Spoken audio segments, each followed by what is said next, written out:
자신감을 잃고 우리는 아무것도 할 수 없는 사람들이 되어버려요. 마귀가 사실 하는 일이 이런 겁니다. 우리를 과거의 상처나 실패로 묶어버리고 우리의 연약함에 주목하게 하여서 자신감을 잃어버리게 하는 것이에요. 목회를 하면서도 보면요, 이 과거의 잘못이나 자기 안에 무너진 자존감 때문에 일어서지 못하는 사람들을 많이 보게 되어집니다. 청소년, 청년 사역을 할 때는요, 연인들과 교제를 하다가 시련의 아픔이나 상처를 받은 사람들이 다시 연애할 수 없게 되어지고 사람들을 피하게 되는 어려움을 겪는 사람들도 있습니다. 또 취업이나 입시에서 실패를 경험한 사람들 중에 다시 도전하면 되는데 그러지 못하고 앞으로 나아가지도 못하고 주저앉아 있어서 자신감을 잃어버린 사람들도 보게 되어집니다. 얼마 전 한 목사님과 대화를 한 적이 있었는데요, 이 목사님이 교회에서 나름 열심히 사역을 하려고 했는데 교인들에게 안 좋은 그런 소리를 듣고 교회에서 거의 쫓겨나다시피 교회를 사임하게 됐어요. 그분이 이런저런 이야기를 하시다가 제일 가슴 아픈 이야기 중에 하나는 우시면서 그런 얘기를 하는 거예요. 상처가 너무 커서 당분간 목회를 못할 것 같다. 어느 교회에 가더라도 제가 그래도 빨리 다른 교회를 알아보고 또 사역을 하셔야죠. 가정도 있는데 그런 얘기를 했을 때 이 목사님이 그 얘기를 듣고 우시면서 목회를 할 자신을 다 잃어버렸다고 이야기, 자신감을 잃어버린 거죠. 앞으로 나아가고 싶어도 하나님이 어디로 가라고 해도 가지 못할 것 같은 그 마음에 사로잡힐 때가 있습니다.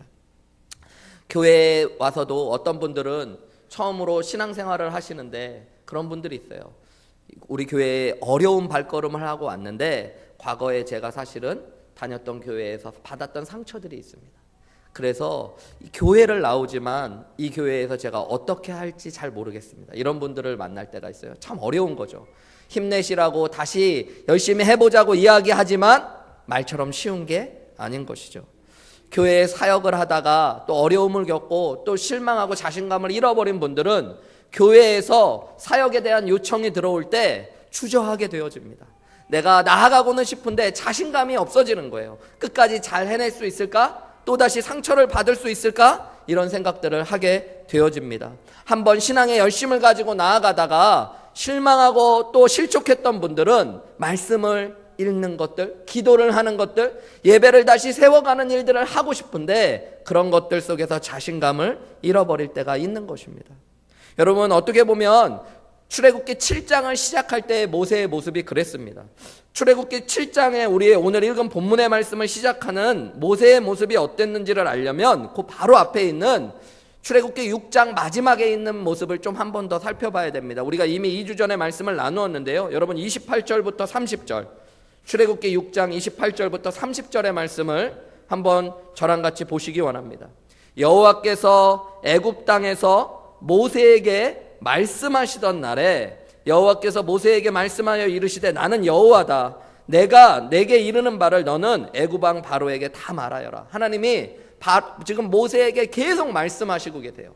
너 내가 명령하는 걸 바로 왕 앞에 가서 얘기해. 그러는데 모세는 지금 뭐라고 하고 있냐면 30절에 여호와 앞에서 아뢰되 나는 입이 둔한 자이오니 바로가 어찌 나의 말을 듣겠습니까? 여러분, 우리가 다 읽진 않았지만 6장 전체에 보면 하나님이 이 말을 처음 하신 것이 아닙니다. 4번 이상을 반복하셔요. 바로 앞에 가. 그래서 너에게 준 이 사명을 완수해 이야기하는데요, 모세는 계속 못하겠다고 합니다. 왜냐하면 우리가 이미 2주 전에 말씀을 나눴는데요, 모세가 어렵게 하나님의 말씀에 순종하여 바로왕 앞에 섰는데 그가 순종해서 하나님의 말씀을 따랐던 결과가 바로의 마음은 거절감이 더 커지고 강팍하게 되어지고 이스라엘 백성들은 더 큰 학대를 받게 되어지면서 실패와 같은 상처를 경험하게 되었습니다. 이스라엘 사람들이 모세에게 너가 하나님 믿는 그 하나님은 너나 믿어라 라고 이야기하는 상황까지 가게 되었던 거예요. 그러니까 하나님이 지금 분명하게 다시 한번 모세에게 나아가라고 이야기하고 계신데 모세는 계속 뭐라고 그래요? 나는 못합니다. 하나님, 제가 말한다고 바로가 듣겠습니까? 그러면서 나아가지 못하는 거예요. 과거의 상처와 열등감이 자신감을 다 잃어버리게 하고 다시 일어설 수 없게 하는 것이 오늘 모세의 모습이었습니다. 오늘 본문의 말씀은 그런 의미로 보면 1절부터 7절까지의 말씀을 통해 하나님이 모세를 다시 일으키시는 장면이에요. 6절 말씀에 보면, 여러분 우리가 읽은 본문 7장 6절에 보면 모세와 아론이 여호와께서 자기들에게 명령하신 대로 어떻게 하기 시작했대요? 행하기 시작했다라고 이야기합니다. 못하겠다고 했던 모세와 아론이 다시 이 일을 행하게 되어지는 자리 가운데 서게 된 거예요. 어떻게 하나님께서 모세를 일으켜 세우셨는지, 어떻게 잃어버린 자신감을 다시 얻고 하나님 앞에 사명의 자리, 믿음의 자리로 설 수 있는지를 오늘 말씀을 통해 우리가 함께 살펴보기 원합니다. 여러분, 어떻게 하면 자신감을 얻을 수 있을까요? 어떤 글을 봤더니 자신감을 갖기 위한 비법, 그래서 제가 이건 좀 성경도 아니지만 뭔가 비결이 있나 그러고 읽어봤더니 이런 거더라고요. 항상 당당하게 사람들보다 앞으로 나아가라. 그 다음에 상대방의 눈을 똑바로 쳐다보라. 가슴을 펴고 걸어라. 미소를 지어라. 거울을 보고 외쳐라. 나는 할 수 있다. 제가 다 해봤습니다. 네, 여러분 순간 어떤지는 모르겠지만 그게 우리의 삶을 완전히 바꾸어 주지는 않아요. 아자 할 수 있다. 좋은 건데요, 여러분, 그런다고 할 수 있는 게 아니더라고요.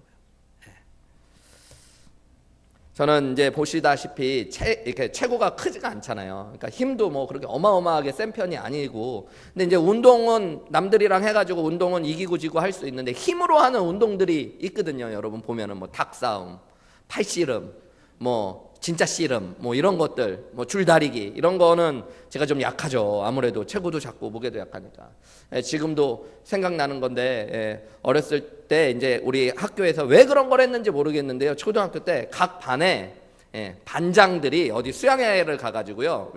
이게 무슨 극기훈련 같은 거, 그런 수양회를 갔는데 각 반의 반장들이 닭싸움을 하는 거예요. 그래가지고 그걸 가지고 뭐를 하는 건데, 제가 하필 또 반장이었네. 근데 닭싸움을 연습을 해봤어요, 그 전날. 근데 제가 우리 반 애들하고 붙는 대로 다 지는 거예요. 근데 이제 그 다음날은 이겨야 되거든요. 그래서 자신감은 다 잃어버렸는데 우리 반 친구들과 여학생들이 아자 할 수 있다 해주는데 더 자신감이 없어지더라고요. 더 가기가 싫어지고. 어떻게 됐을까요? 이미요, 긴장하고 힘이 빠지니까 한쪽 다리만 들고 서 있어야 되잖아요, 닭싸움 할 때. 이미 다리가 후들거리는데 그때부터 완전 헷갈리기 시작하는 거예요. 왼쪽 다리를 들어야지 좋은 건지 오른쪽 다리를 들어야지 좋은 건지. 그러고요, 아무도 건드리지 않았는데요, 혼자 두 걸음 뛰고 쓰러졌어요. 그러니까 누가 아자 화이팅 한다고 힘이 나는 게 아니라. 모세는 어떻게 일어설 수 있었을까요? 하나님께서 계속 말씀하시는데도 하나님, 저는 안 됩니다. 저는 말도 잘 못하는 사람입니다. 하나님, 제 말을 바로가 듣겠습니까? 그랬던 모세가 어떻게 다시 하나님의 말씀 앞에 섰고, 나중에 이제 8절 이후의 말씀을 우리가 앞으로 살펴보면 하나님께서 모세를 통해서 큰 기적을 행하실 때 모세가 그 모든 일들을 다 감당하면서 하나님께서 말씀하신 대로 이스라엘을 구원하는 일 가운데 쓰임 받습니다. 어떻게 그럴 수 있었을까요? 오늘 본문을 통해 우리가 좀 그것을 살펴보기 원합니다. 오늘의 본문을 여는 중요한 키는 7장 1절의 앞부분에 있습니다. 여호와께서 모세에게 이르시되 뭐라고 말씀하셔요? 볼지어다 말씀이에요. 이 볼지어다라는 말이 너무너무 중요한 말씀입니다. 하나님은 모세를 다시 사명의 자리로 세우시고 자신감을 주기 위해서 볼지어다라고 말씀하세요. 여러분, 보라 이런 히브리어는 원래 힌내라는 말이 많이 쓰입니다. 이 힌내라는 말은 실제로 본다는 말이에요. 구약 성경에만 1000번 이상 쓰이는 말입니다. 그런데 오늘 여기서 볼지어다라고 쓰인 말은요, 힌내라는 말이 아니라 라라고 하는 동사의 명령형인 레아라는 말입니다. 이 레아라는 것은 특별히 구약 성경을 연구해 보면요, 하나님이 주로 쓰셨단 말이에요. 근데 하나님이 어떨 때 쓰셨냐면 하나님이 역사하시거나 축복하실 것들을 기대하라라고 하실 때 쓰셨단 말이에요. 주의를 환기하면서 이제 내가 일할 거다. 그러니까 너는 이것을 바라봐. 내가 너를 축복할 거다. 그러니까 너는 이것을 바라봐. 이럴 때 쓰셨던 말이 바로 라라는 말의 명령형인 레아라는 말이에요. 하나님은 지금 오늘 그렇게 말씀하셔요. 한마디로 이야기하면 하나님은 모세에게 내가 이제는 일할 거야. 그리고 내가 일하고 있는 것을 바라봐 라고 이야기하시는 겁니다. 여러분, 믿음이라는 건 사실은 하나님을 바라보는 것입니다. 상황과 문제가 있지만 여러분, 믿음을 가진 사람은 그 상황 가운데 무엇을 바라보냐면 하나님을 바라봅니다. 나와 함께 하셨던 하나님, 함께 하시는 하나님, 그리고 함께 하실 하나님을 바라보는 것이 믿음이에요. 오늘 하나님께서는 모세에게 그것을 바라봅니다. 여러분, 모세가 우리가 읽었던 마지막 6장 마지막 절인 30절에 보면 하나님의 이야기가 없습니다. 계속 뭐만 보이냐면 내 연약함들. 나는 말을 못하는데, 나는 말이 둔한 자인데. 구약 성경을 보면 모세가 자꾸 이야기하는 나는 입이 둔한 자입니다라는 이 둔하다는 단어가 실제로 여러분 장애를 가지고 있을 때 쓰는 표현들입니다. 그래서 어떤 구약학자들은 모세가 젊어서는 말도 잘했지만 여러 가지 나이가 들어가고 고생하면서 실제로 말을 더듬거나 언어에 장애를 가지고 있었을 거라고 이야기하는 사람들도 있습니다. 그러니까 모세는 자꾸 자기의 연약함이 보여요. 그리고 문제가 너무 크게 보입니다. 자기가 가서 이야기해야 되는 대상은 누구예요? 바로 왕이에요. 애굽에서 당시에 가장 큰 권력자이고 여러분 어떻게 보면은 세상의 모든 것들을 쥐고 있었던 사람 앞에 자기가 서게 되는 거예요. 모세의 나이는 지금 80, 아무것도 가진 것 없이 거기에다 언어적인 장애도 가진 사람이 말하는 일을 해야 돼요. 여러분 내가 장애를 가졌는데 그것을 하라고 이야기하신다면 다리를 저는 사람에게 달리기를 하라고 하는 것과 마찬가지니까 모세는 자기의 연약함이 보이고 문제는 크게 보이고 그랬던 거예요. 그런데 하나님은 지금 하나님을 바라보라고 말씀하고 계시는 것입니다. 그냥 단지 하나님만 보면 힘을 낼 수 있을까요? 좀 더 구체적으로 보면 하나님은 모세에게 하나님이 하시는 세 가지의 중요한 것들을 바라보라고 말씀하고 계세요. 첫 번째는 여러분 하나님께서 모세에게 바라보라고 하는 것이 하나님께서 주신 영적인 권세와 권위를 바라보라고 말씀하십니다. 우리 1절 말씀 중간을 바라보면요. 볼지어다 다음에 하나님이 뭐라고 말씀하셔요? 내가 너를 바로에게 신같이 되게 하였은즉 이라고 이야기해요. 여러분 여기 보면 모세를 하나님께서 바로왕 앞에서 신처럼 만들어 주시겠다는 얘기가 아닙니다. 언어에도 보면 미래형이 아니라 완료형으로 쓰여져 있어요. 하나님이 이미 모세를 바로왕 앞에서 여기 신처럼이라고 번역된 말이 엘로힘 전능하신 하나님이라는 뜻이에요. 전능하신 하나님처럼 되게 하셨다라는 뜻이에요. 여러분이 이상하지 않아요? 모세는 그냥 80에 아무것도 가진 것 없는 그것도 말도 잘 못하는 노인인데 바로가 봤을 때 하나님께서 그를 하나님 전능하신 하나님처럼 보일 수 있도록 하셨다라고 말씀하고 계시는 거예요. 하나님께서 모세에게 사명과 사역을 부여하셨을 때 여러분 그저 사명만을 주신 것이 아니라 그 사명을 감당할 능력과 또 함께 하시는 하나님으로 말미암아 하나님의 능력도 허락하셨다는 것들을 보여주고 있는 것이에요. 여러분 어떻게 보면 나중에 보면 바로가 더 마음을 완악하게 하고 더 많은 반대를 하는데요. 그 이유 중에 하나는 나중에 보면 바로가 모세를 하나님처럼 두려워하게 되어져. 이해할 수 없는 거죠. 세상을 다 가진 바로왕이 왜 모세를 두려워합니까? 그런데 그것이 하나님께서 모세에게 부여하셨던 영적인 권위와 능력이었던 거예요. 여러분 우리가 예수님을 구원자의 주님으로 믿을 때 우리에게도 주어지는 권세와 권위와 능력이 있습니다. 요한복음 1장 12절에 보면 영접하는 자 곧 그 이름을 믿는 자들에게 어떻게 된대요? 하나님의 자녀가 되는 거예요. 좀 더 말씀을 정확하게 보면 하나님의 자녀가 되는 권세를 주신다고 그래요. 여러분 하나님의 자녀가 그냥 되는 것뿐만 아니라 그 자녀가 되는 것 안에는 뭐가 있대요? 권세가 있대요. 권세가. 여러분 예수님을 나의 구원자여 주님으로 믿었으면 내 안에 어떤 게 주어져 있는 거예요? 하나님 자녀의 권세가 있습니다. 여러분 아버지 잘 만나면 권세가 있습니다. 대부분 이해 못하시는 분들은 권세를 못 누릴 만한 아버님을 만나셔서 그렇습니다. 제가 어렸을 때 저희 아버님 그 대학생 때 군대 막 제대하고 아버님 회사에서 노가다를 3달 한 적이 있습니다. 근데 저희 아버지가 그 회사의 부사장이셨습니다. 근데 그 현장에서 제가 노가다를 뛰었어요.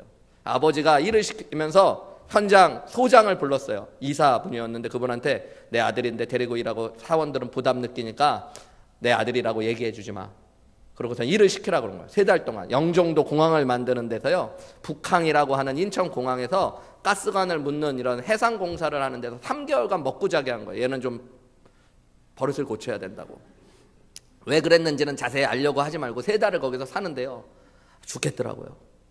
완전히 젊은 학생이 노가다로 갔더니 이 사람 저 사람 다 제가 제일 만만한 거예요. 막 야 너 일로 와봐 뭐 이거 해 저거 해 막 안 되겠어요. 그래서 꾀를 냈어요. 아버지를 얘기하자. 뭐 현장 소장한테 얘기하지 말라고 그랬지 뭐 나한테 얘기하지 말라고 그런 건 아니잖아요. 그러니까 근데 먼저 막 가서 얘기하면 좀 이상하니까 너는 뭐 사람들이 얘기하고 저녁에 뭐 소주 한잔 하시고 막 그럴 때 저한테 물어보실 거 아니에요. 너네 집은 뭐 하냐? 넌 뭐 하다 왔냐? 뭐 그럼 뭐 대학생이라고 그럼 아버지는 뭐 하시냐? 뭐 이런 얘기하면 아버지는 그냥 건설회사 다니십니다. 그냥 회사 다닌다 그러면 다 안 물어볼 수가 있거든요. 건설회사 자기들도 건설회사 어느 회사 다니는데? 여기 다니시는데요. 이제 기회가 온 거죠. 그런 사람들이 그래 여기 다녀? 그럼 갑자기 이제 표정들이 그러면서 너희 아버지 뭐 하시는데 누군데? 뭐 그러면은 아버지 이름을 제가 댔죠. 어떤 분들은 모릅니다. 예. 근데 어떤 분들은 얼굴이 사색이 되기 시작합니다. 예. 그리고 누구라고 얘기합니다. 그 다음 날부터 어떤 일들이 벌어질까요? 자꾸 쉬라고 그러는 거예요. 어디서 일하고 있으면 너 왜 여기 나와 있냐 그래요. 막 안전모를 안 쓰고 있으면 왜 자기 안전모를 막 벗어서 줍니다. 너 다치면 안 된다고. 그러고 막 과장, 차장 이런 분들이 오셔갖고 손을 잡고 자꾸 얘기해요. 아버지한테 내가 잘해줬다고 그래야 돼. 예. 그리고 아버지 여기 오시라고 그러면 안 돼. 막 그런 얘기하고 그러는 거예요. 얼마나 편하게 3개월을 보냈는지 돈 받아가면서. 예. 여러분 내가 무슨 능력이 있겠어요. 저는 그 회사 직원도 아니고 나이도 그냥 20대 중반밖에 안 된 청년이고 그런데 아버지가 어쨌든 권세가 있으니까 제 안에 권세가 생기는 거잖아요. 그죠 여러분? 예. 여러분 대한민국의 역사에도 보면요 여러 가지 야사들이 있는데 대한민국의 가장 큰 권력을 가졌던 대통령들이 이승만 대통령과 박정희 대통령이 있었습니다. 그런데 그 둘에게는 공통점이 있어요. 이승만 대통령에게는 양아들 같은 사람이 하나 있었는데 그 양아들과 또 박정희 대통령에게는 친아들이 있었는데 이 친아들과 양아들을 사칭한 사기꾼들이 있었습니다. 그래서 그것이 세상에 크게 알려질 정도로요. 그냥 그 양아들과 친아들이 권세를 부린 게 아니고요. 그 양아들과 친아들의 이름을 사칭한 사람들도 그 당시 돈으로 하면 어마어마한 돈들을요. 사기를 치고 자기의 권력을 남용했던 이야기들로 구속되고 그런 이야기들이 있었습니다. 왜냐하면 아버지가 어마어마한 힘과 권력을 가졌을 때 갖게 되는 권세와 능력이 그들에게 있었기 때문이에요. 최근에도 문재인 대통령이 한국의 대통령이 되고 얼마 지나지 않아서 어느 대한민국의 지방의 시장으로 있는 메이어로 있는 사람이 대통령 영부인이 돈을 꺼달라는 전화를 받고 몇 천만 원을 보냈다가 사기를 당했다고 신문에 나온 적이 있었습니다. 그래서 막 정치 공세를 하면서 왜 영부인이 달란다고 돈을 줬냐 막. 그런데 여러분 한번 생각해 보세요. 내가 지방에 있는 어떤 시장이고 지금 정치를 하려는 사람이고 정치를 하고 있는데 대통령 부인이 전화해서 몇 천만 원을 달라고 그러면 안 주기 곤란할 겁니다, 여러분. 그만큼의 권세가 주어져 있는 거죠. 여러분 근데 성경은 이야기하고 있어요. 우리가 예수님을 믿을 때에 하나님의 자녀의 권세가 우리에게 주어졌다라고 이야기하고 있는 것입니다. 여러분 그래서 우리 안에 있는 가장 큰 권세는 내가 하나님의 자녀 되었다는 것이고 하나님의 자녀 되었기 때문에 내 안에 있는 가장 중요한 능력은 예수 그리스도의 이름입니다. 여러분 아무 상관없는 사람이 예수 그리스도의 이름을 사용할 때 그거는 아무 능력이 없어요. 여러분 저와 상관없는 사람이 제 이름을 판다고 무슨 힘이 되는 게 아니잖아요. 그죠? 그런데 여러분이 가끔 희정이 윤정이한테 칭찬도 해주시고 사랑도 해주시고 그러는 이유 중에 하나는 뭐 아버지가 또 목사님인 것도 있잖아요. 그죠? 그런 것처럼 남의 애는 아무 상관없지만 내가 예수님을 나의 구원자의 주님으로 믿었다면 내가 예수 그리스도의 이름을 대는 순간 그 이름의 권세가 우리 안에 능력으로 역사하게 되어지는 거예요. 그래서 여러분 예수님께서 부활하시고 승천하신 뒤에 교회의 역사가 시작될 때 사도행전 3장에 보면 베드로와 요한이 교회의 이름으로 기도하러 나아갈 때 성전 미문에 앉은뱅이를 봅니다. 그를 보고 뭐라고 이야기해요? 내가 금과 은은 내게 없거니와 내게 있는 것으로 내게 주노니 나사렛 예수 그리스도의 이름으로 일어나 걸으라 이야기하니까 날 때부터 앉은뱅이 되어졌던 자가 일어나고 걷고 뛰게 되는 역사가 일어나는 거예요. 여러분 그게 예수님이 우리에게 주신 권세와 능력입니다. 여러분 예수님의 이름에 능력이 있어요. 우리 얼마 전까지 기도 훈련을 했는데요. 그 기도 훈련하면서 한 자매님이 그런 이야기 하시더라고요. 여러 가지 기도에 대한 것들을 배웠는데 거기서 선포 기도, 능력 기도에 대한 것들을 배웠는데 예수님의 이름으로 우리가 명령하고 선포할 때 하나님께서 그 기도를 들으시는 거예요. 그러면서 저한테 그런 간증 나누시는 거예요. 목사님 제가 그 기도는 사실 잘 몰랐는데 배우고 또 그 기도를 사용하다 보니까 얼마나 신이 나고 또 재밌고 하나님의 역사가 이루어지는지 모릅니다. 먼 곳에서 자기가 함께 신앙 커뮤니티를 하는 분들이 계신데 그곳에서 아픈 분들을 위해서 같이 기도하면서 예수 그리스도의 이름으로 선포할 때 병이 나아지고 하나님의 역사가 일어나는 놀라운 일들을 경험하고 있다는 이야기들을 나누시더라고요. 여러분, 예수님의 이름의 능력이 우리 안에 주어져 있습니다. 하나님께서는 어떤 사역을 맡기실 때 능력 있는 사람을 부르시는 것이 아니고요, 능력 없고 연약한 자를 부르시고 나서 능력을 주시는 게 아니라 이미 부르시기 전에 그에게 능력과 권세를 허락하시는 줄 믿으시기 바랍니다. 여러분, 그걸 아셔야 돼요. 목회자인 저도 마찬가지예요. 어떨 때 보면 저 자신을 보면서 부족하고 연약한 가운데 내가 어떻게 목회를 할까 막 고민될 때가 있어요, 저를 보면. 그런데 성도님들과 가만히 이야기해 보면요, 제가 목회자이기 때문에 저도 모르게 주어진 하나님의 권세와 권위가 있더라고요. 성도님들이 제 말 한마디에 많은 분들이 그냥 일반적인 이야기보다 훨씬 더 영향력을 많이 받고, 목사님의 한마디에 훨씬 더 힘을 얻는 경우들이 있어요. 제가 대단하기 때문이 아니라 하나님이 저를 사명자로 부르셨을 때 저에게 하나님께서 주신 영적인 권세와 권위가 있더라는 거예요. 여러분, 교회의 사명을 감당하면서 목자로서, 집사로서 교회의 사명을 감당할 때 내 부족함들이 있죠. 나를 보면 연약하지만 여러분, 하나님이 그 일을 맡기실 때 하나님이 여러분에게 영적인 권위와 권세도 허락하신 줄을 믿으시고 바라보시는 은혜가 있으시기를 주님의 이름으로 축복합니다. 그때 우리가 자신감을 얻게 되어지는 거예요. 여러분, 큰 트레일러 버스가 고속도로를 시속 한 70마일, 80마일로 달려갑니다. 외부에 서 있다가 그 버스를 멈추게 하려면 여러분 어떻게 할 수 있을까요? 여러분, 손으로 그 차를 탁 막으면 멈추실 수 있으시겠어요? 여러분, 밖에서 막 소리를 지르면 멈추게 하실 수 있으시겠어요? 아마 슈퍼맨 정도나 돼야지 멈추게 할 수 있어요. 그죠?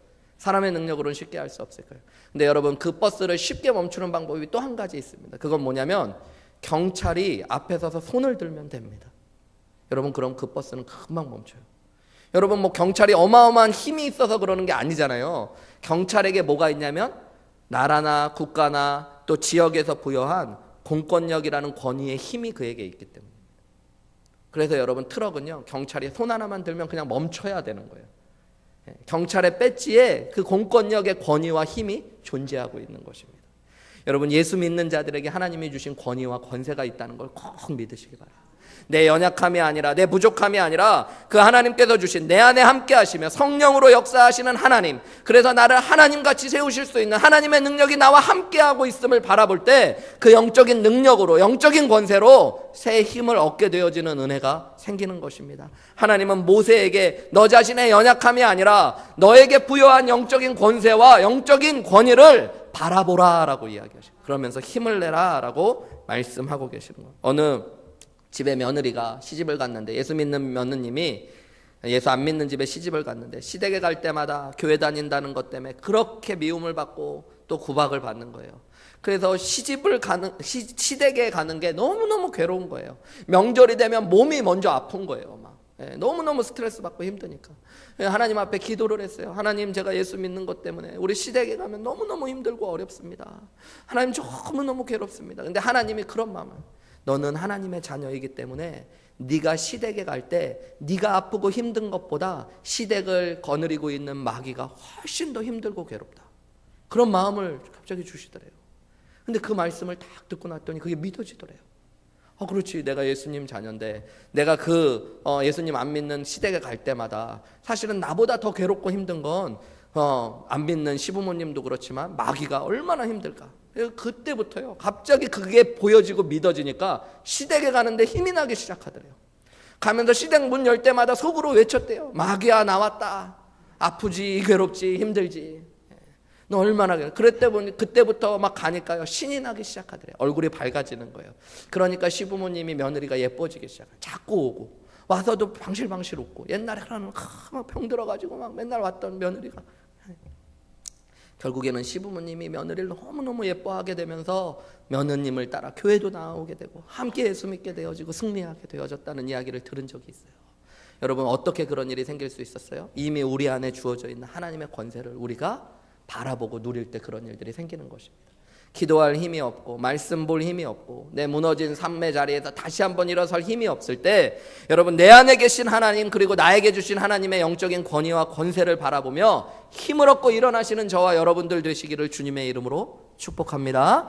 두 번째로 하나님께서 모세에게 바라보라고 하신 것이 있어요. 볼지어다. 첫 번째로는 내가 너를 바로에게 신같이 되게 하였은즉, 하나님께서 주신 영적인 권세와 권위를 바라보게 하셨고요. 그 뒤에 보면 내 형 아론은 네 대언자가 되리니 내가 내게 명령한 바를 너는 내 형 아론에게 말하고 그는 바로에게 말하여 그에게 이스라엘 자손을 그 땅에서 내보내게 할지니라. 하나님이 두 번째로 모세에게 힘을 내라고 하면서 바라보라고 하는 것은 하나님이 붙여주신 동역자를 바라보라고 말씀하십니다. 여러분, 누구를 지금 이야기하고 계세요? 아론이에요. 이 아론이 육신적으로는 모세에게 누구예요? 형입니다. 여러분, 형은 동생 말을 보통 들어요, 안 들어요? 안 듣죠. 동생이 형 말을 들어야죠. 예. 그런데 오늘 말씀해 보면요, 내가 네 형을 너에게 붙여주었는데 그가 너에게 대언자가 되어줄 거야. 이 대언자라는 말은 히브리어로 보면 선지자라는 말입니다. 하나님이 선지자에게 말씀하시면 선지자가 그대로 순종하고 하나님의 말씀을 그대로 전하는 것처럼 너는 하나님처럼 되어서 네 형 아론이 네 말을 그대로 전하고 네 말을 그대로 순종하게 되고 너를 하나님처럼 인정하고 너를 돕는 네 형을 내가 붙여주었어. 그거를 바라봐 라고 이야기해주고 있는 거예요. 여러분, 이해가 안 되는 거죠. 어떻게 보면 형이 어떻게 동생을 이렇게 잘 섬겨줍니까? 근데 여러분, 그것이 하나님께서 믿음의 걸음을 걸어가고 하나님의 사명을 감당하는 사람들에게 붙여주시는 특별한 축복의 선물입니다. 가만히 보면 목회도 그래요. 제가 뭐 나이가 많은 것도 아니고 능력이 어마어마 대단한 것도 아닌데 저보다 연세도 많으시고 저보다 미국 생활의 경험도 많으시고 저보다 훨씬 뛰어난 것들이 많은 분들이 어떻게 왜 그런지 모를 정도로 저를 인정해 주시고 사랑해 주시고 도와주시는 분들이 반드시 계십니다. 그래서 목회를 하는 거예요. 내가 그 사람들의 마음을 얻는 게 아니라 하나님이 그분들의 마음을 움직여서 저에게 붙여주신 사람들이 있다는 거예요. 그거를 바라볼 때 힘을 얻게 되는 거예요. 그런데 우리가 실패하고 어려움을 겪고 좀 자신감을 잃어버리면 그 사람들을 바라보는 게 아니라 나를 힘들게 하는 사람만 보입니다. 그래서 지금 모세는 앞에서 하나님 앞에 못한다고 할 때 아론을 이야기하는 게 아니라 누구를 이야기하는 거예요? 바로를 이야기하잖아요. 여러분, 바로를 보면 힘을 낼 수 없어요. 뭐를 볼 때? 아론, 내 옆에 있는 형을 보고 그 귀한 동역자를 볼 때 힘을 얻게 되어지는 거예요. 어떤 목사님이 말씀하신 대로 어느 교회나 목사님을 반대하고 힘들게 하는 사람들이 20% 이상은 있다는 거예요.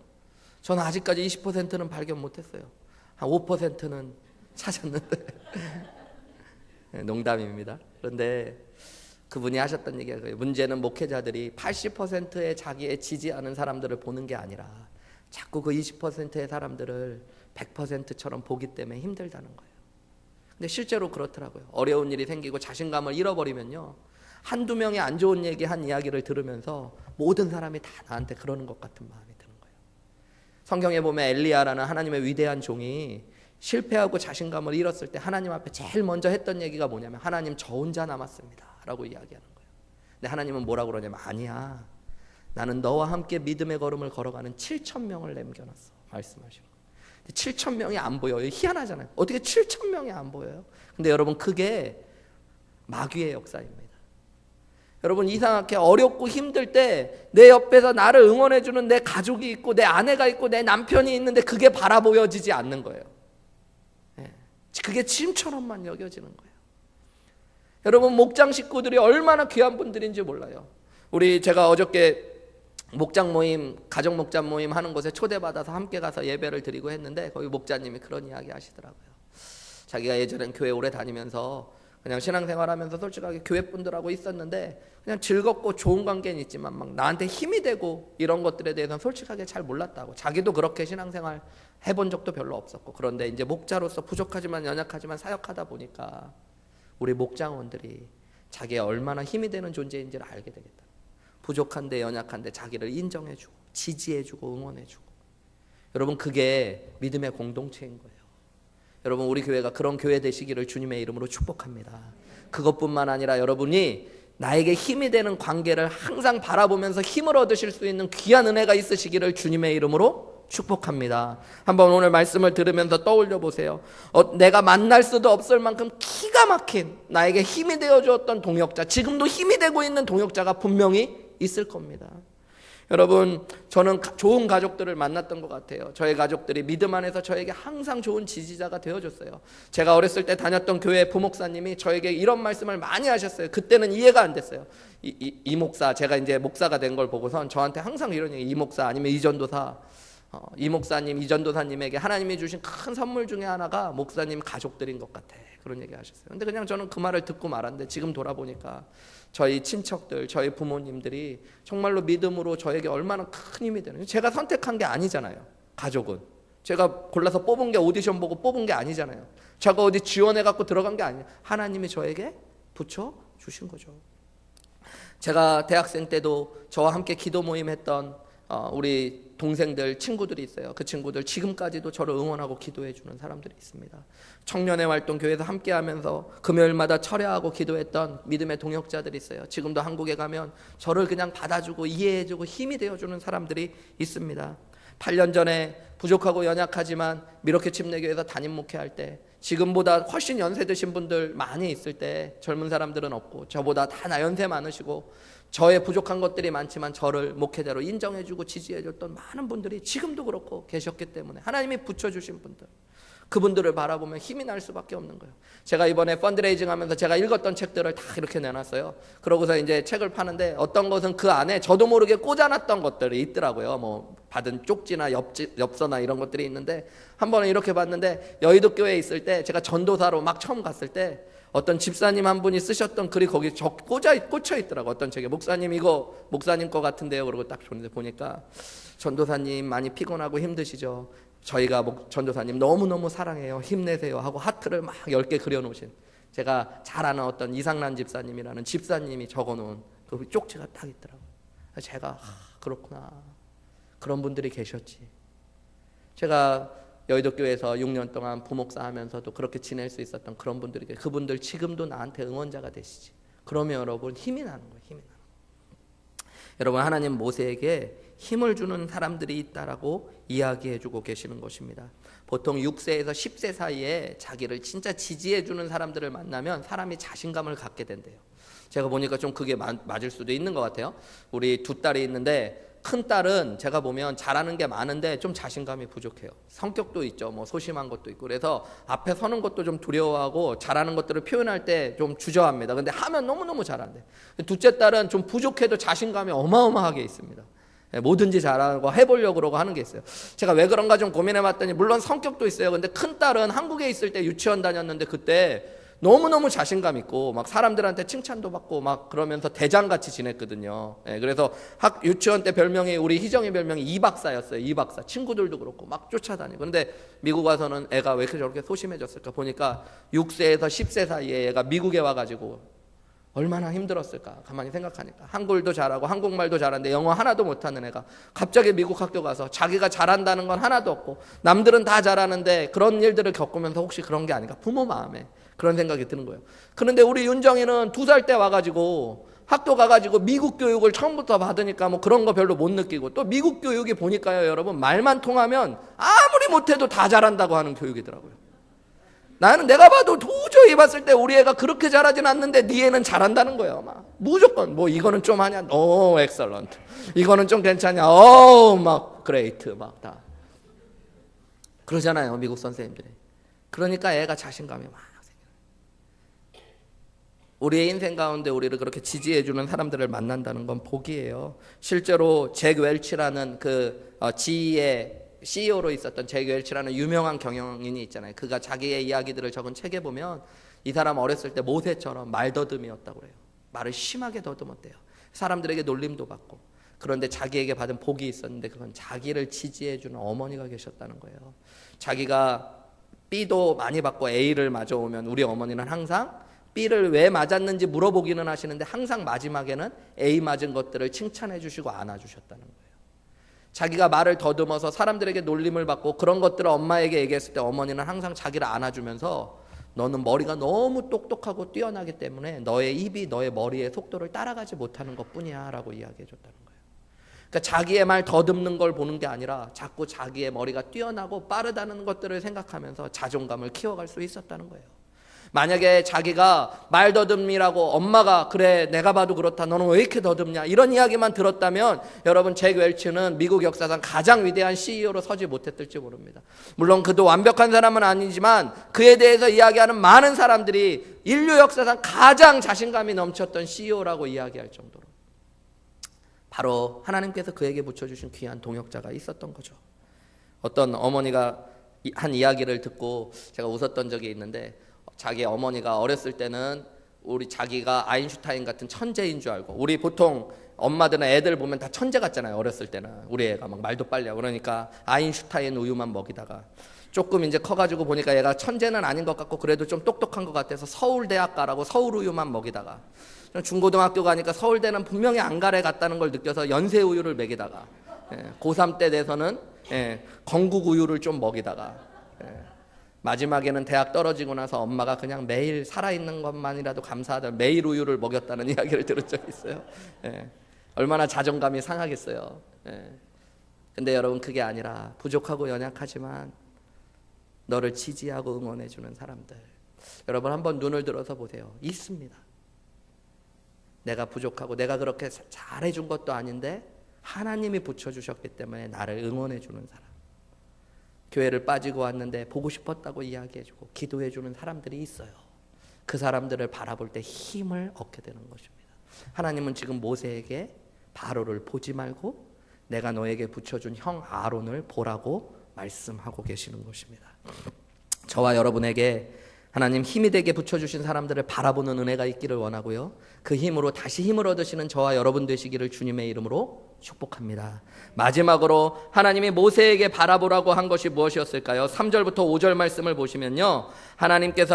하나님께서 축복하시고 승리하실 최후의 승리와 최후의 축복을 바라보라고 말씀하십니다. 3절부터 제가 읽어보겠습니다. 내가 바로의 마음을 완악하게 하고 내 표징과 내 이적을 애굽 땅에서 많이 행할 것이나 바로가 너희의 말을 듣지 아니할 터인즉 내가 내 손을 애굽에 뻗쳐 여러 큰 심판을 내리고 내 군대 내 백성 이스라엘 자손을 그 땅에서 인도하여 낼지라. 내가 내 손을 애굽 위에 펴서 이스라엘 자손을 그 땅에서 인도하여 낼 때에야 애굽 사람이 나를 여호와인 줄 알리라. 하나님 무슨 말씀하시냐면 어려움이 있을 거야. 네가 다시 하나님의 일을 할 때 바로가 바로 듣지는 않을 거야. 그런데 결국에는 내가 능력으로 역사해서 너를 축복할 거고 애굽은 심판하고 이스라엘은 구원할 거야 말씀하시는 거예요. 여러분 어려움이 있을 거야. 그렇지만 내가 널 축복할 거야. 어려움이 있을 거야. 그러나 너는 승리할 거야. 하나님이 이렇게 말씀하시는 것입니다. 그것을 바라보라고 말씀하시는 거예요. 여러분 예수 믿는 자들에게 믿음의 길과 사명의 길을 걸어가는 길 쉽지 않습니다. 하나님이 맡겨주신 교회의 사역을 하나 작은 일이라도 맡으면 쉽지 않아요. 안 하다가 여름 성경학교 교사로 발론티어로 헌신하면 여러분 생각한 것보다 힘들다는 것들을 느낄 수 있을 것입니다. 여러분 믿음으로 걷기 위해서 내가 다시 한번 찬송과 기도와 말씀 예배를 세우는 자리로 나아오려고 하면 어려운 일들이 있을 수 있습니다. 그런데 여러분 하나님 말씀하시는 건 어려움이 있지만 결국에는 하나님이 역사해 주실 것이고 네가 축복 가운데 승리하게 될 것이라고 말씀하시는 거예요. 그것을 바라보면 나아갈 수 있게 되어져요.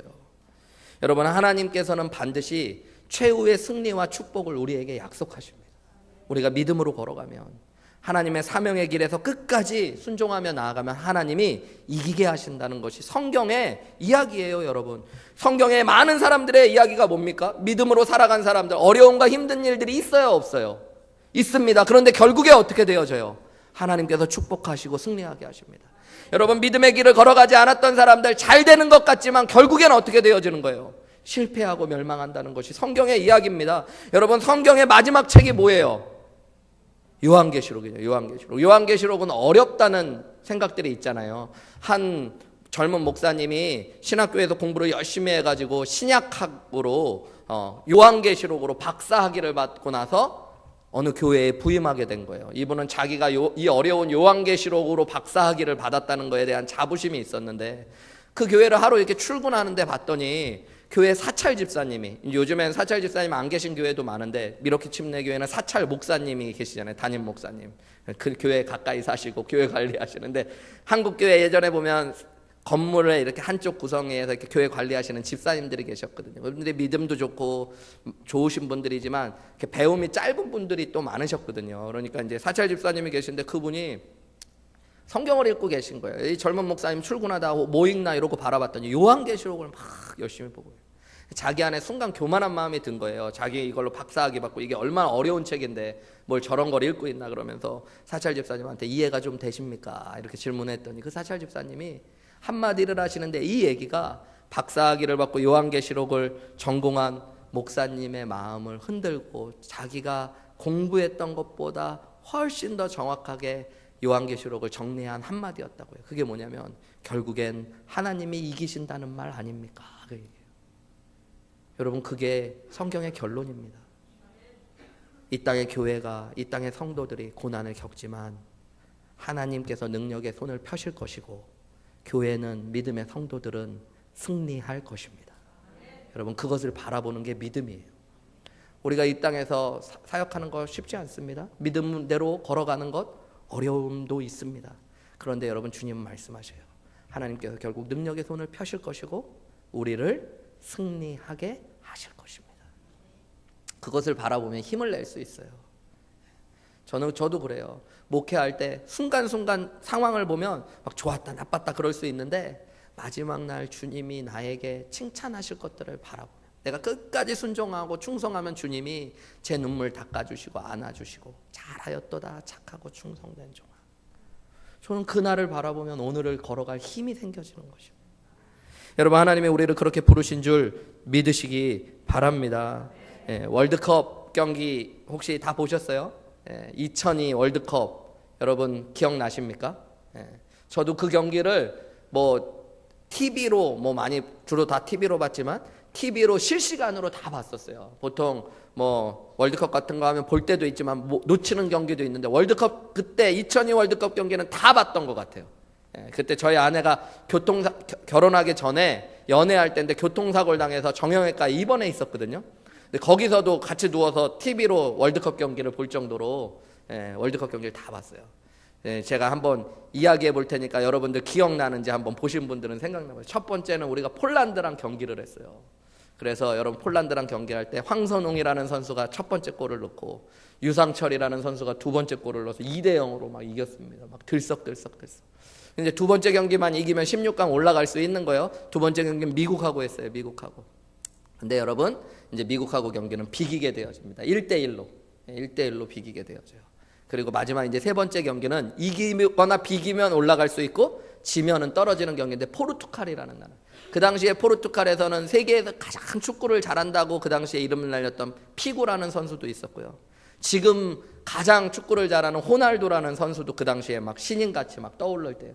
아마 포르투갈은 우승 후보 중에 하나의 나라였는데 우리가 붙게 된 거예요. 지면은 근데 안 되는 경기였어요. 막 조마조마하게 보는데 그 마지막에 되니까 비기기만 해도 올라갈 수 있다는 결론이 먼저 났어요. 그래서 막 포르투갈 선수들이 우리나라 선수들한테 사정도 했습니다. 나중에 야 비겨서 같이 가자. 근데 이제 우리나라 유명한 박지성 선수가 잔인하게 골을 넣어가지고 포르투갈 선수들 막 울게 하고 그랬던 경기가 있어요. 우리는 막 축제같이 되고. 혹시 그런 경기 보신 분들 계시나요? 16강에는 이탈리아라는 나라랑 붙었어요. 우리나라가 그 당시 이탈리아도 가장 우승 후보 중에 하나인데 전반전에 골을 먹고 이제 패색이 짙어갑니다. 이제 후반전 5분 남겼을 때까지도 지고 있었어요. 후반전 이제 얼마 안 남았어요. 이제 곧 경기가 끝나가요. 근데 추가 시간이 되었을 때 설기현이라는 선수가 빗 맞은 것처럼 공을 찼는데 그게 들어가서 동점이 되고요. 연장전에 가고 연장전에 갔다 안정환이라는 선수가 헤딩골을 넣어가지고 우리가 8강에 올라가요. 여러분 어떻게 다 처음 들으시는 분들처럼 이렇게 신기한 얘기처럼 들으십니까? 다 어디 2002년도에 북한에 가 계셨었나?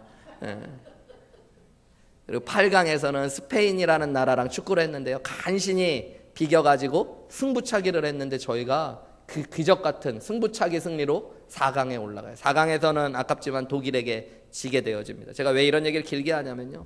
제가 이 경기를 또 이렇게 잘 읊는 이유는 제가 머리가 좋아서가 아니라 한국에 있을 때는요. 한 10년 전에 한국에 있을 때 보면 집에 TV가 이제 케이블 TV를 보니까 저는 이제 혼자 쉬는 날 같은 때 집에 있을 때 스포츠 채널을 많이 봤거든요. 남자니까 이렇게 스포츠 채널 딱 보고 있으면 빈 시간에 2002 월드컵 명승부 해갖고 이런 경기를 자꾸 보여주는 거예요. 빈 시간을 채우려고 다시. 그럼 그거를 또 볼 때가 있어요. 재밌으니까. 볼 때가 있는데 여러분 제가 결과를 알아요 몰라요? 이렇게 잘 알고 있잖아요. 그러니까 막 경기를 하다 보면 우리 선수가 막 쓰러질 때가 있고요. 막 피가 날 때도 있고요. 2002 월드컵 때 막 코가 부러지기도 했습니다. 우리 선수들 중에. 그래서 막 마스크를 쓰고 피를 흘리는데 붕대를 감고 나오기도 했어요. 그때는 처음 볼 때는요. 여러분 얼마나 쫄렸는지 몰라요. 막 죽을 것 같다. 막 손이 막 오그러들고 이제 막 몇 분만 지나면 우리 죽는데 큰일 났다 막 그랬는데 그 다음에 볼 때는 제가 그럴까요? 안 그럴까요? 제가 막 그 다음에 볼 때도 막 우리 선수들 막 쓰러지면 막 손이 쫄리고 막 죽을 것 같고 그러면 여러분 제가 병원에 가봐야 되죠. 그 다음부터는 편안해요. 막 뭐 이탈리아 애들이 우리나라 애들 보고 비웃어도 그냥 씩 웃어요. 아유, 저 좀 있으면 이제 쟤는 큰일 났다. 울면서 집에 가리라. 우리는 웃으면서 집에 가리라. 뭐 이런 거 알면서 조금 지나면 이제 골 들어가고 우리가 이길 텐데, 우리가 올라갈 텐데. 왜 그럴 수 있는 거예요? 최후의 결론을 내가 알기 때문에 그런 거잖아요. 여러분, 우리 믿는 사람들은 예수님의 십자가의 죽음으로부터 부활까지 일어나면 예수님이 하신 말씀이 이미 주어져 있습니다. 내가 세상을 이기었다. 담대할지어다. 우리에게 이미 최후의 승리가 약속되어져 있어요. 여러분, 교회가 어렵고 힘들 때 교회 걱정하시는 분들 많은데 여러분 본인 걱정들 많이 하시고요. 교회는 결국에 승리할 것입니다. 물론 이 지역의 교회들은 연약함과 아픔 속에 쓰러져 가기도 하고 나누어지기도 하지만 여러분 우주적인 교회는 하나님의 역사 가운데 반드시 승리할 것이라는 게 하나님의 약속입니다. 여러분 교회 걱정하지 마시고 그러니까 여러분 걱정하셔야 돼요. 내가 그 자리에 설 수 있을까 없을까. 여러분 내가 믿음으로 충성하며 사명 감당할 때 주님이 우리를 반드시 마지막에 축복하실 것입니다. 그것을 믿는 자들은 하나님 앞에 다시 힘을 얻을 수 있는 거예요. 내가 연약하고 주저앉아 자신감을 잃었지만 하나님을 보며 승리할 수 있는 것입니다. 여러분 말씀을 마치면서요. 이 우리가 나누었던 출애굽기 7장 1절부터 7절의 말씀에 가장 많이 등장하는 말은 뭐냐면요. 내가라는 말이에요. 이 누구를 얘기하는 걸까요? 하나님의 말씀. 내가 너에게 영적인 권위를 부여해서 바로왕 앞에 너를 신처럼 이미 만들었고 내가 너에게 내 형 아론을 대언자로 붙여 주었고 어려움들이 있고 힘든 일이 있지만 내가 능력의 손을 펼 것이고 내가 이스라엘을 구원할 것이고 내가 애굽을 심판할 것이다. 결국에 하나님을 바라보라는 거예요. 여러분 우리가 내 삶의 자리에서 나를 보고 상황과 환경을 보면 무너지고 연약하지만 우리와 함께 하시는 하나님을 바라볼 때 다시 새 힘을 얻고 일어날 수 있는 은혜가 주어지는 줄 믿으시기 바랍니다. 나같이 부족한 자에게 내 안에 함께 하시는 주님, 나에게 영적인 권세와 권위로 나를 축복하신 주님, 나에게 귀한 믿음의 동역자들을 붙여주신 주님, 그리고 나를 통해 최후의 축복과 승리를 약속하신 주님을 바라보면서 여러분 모세처럼 다시 일어서셔서 나이는 80이지만 6절과 7절의 말씀처럼 다시 한번 바로왕 앞에 서서 여호와께서 자기들에게 명령하신 대로 다 행하는 귀한 믿음의 역사가 저와 여러분들에게 일어나시기를 주님의 이름으로 축복합니다. 우리 함께 이 시간 기도하며 나아가기 원합니다. 여러분 오늘 하나님이 바라보라고 하는 것들을 우리도 바라보기 원합니다. 내 자신의 연약함과 문제의 큰을 바라보는 것이 아니라 하나님께서 내 안에 함께 하심을, 그래서 나를 하나님의 자녀로 영적인 권세와 권위로 세워주셨음을 바라보기 원합니다. 하나님께서 나에게 정말로 붙여주신 믿음의 귀한 동역자들을 바라보시기 원합니다. 여러분 또한 하나님께서 결국에는 믿음의 길을 걷고 사명의 길을 걸어가는 우리를 축복하시고 승리하게 하실 것들을 바라보는 은혜가 있으시기를 주님의 이름으로 축복합니다. 그러면서 여러분 다시 일어서십시오. 그동안에 무너지고 연약하여 일어설 수 없었던 믿음의 걸음을 다시 걷기로 결단하시고 하나님 앞에 다시 힘을 내서 하나님께서 여러분을 부르신 자리에서 하나님의 사명을 다시 한번 감당하십시오. 주님이 여러분을 축복하실 겁니다. 우리 함께 기도하며 나아가시겠습니다. 기도하시겠습니다. 사랑하는 아버지 하나님, 이 시간